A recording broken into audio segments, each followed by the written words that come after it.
Yasi Pressman handang magpakasal sa bago niyang boyfriend na si Gov. Luigi Villafuerte. Lumilikha ngayon ng ingay ang aktres na si Yasi Pressman matapos ang pagkalat ng ilang mga larawan nila ng Camarines Sur Governor na si Luigi Villafuerte.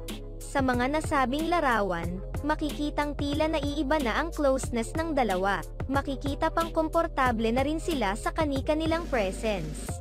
Isa na rito ay ang tila natural lamang na paghawak ni Luigi sa hita ng actress habang nakaupo sila sa loob ng sasakyan. Marami pa ang nag-call out noon sa governor na sa kambyo dapat ang kamay at hindi sa makinis na hita ng aktres.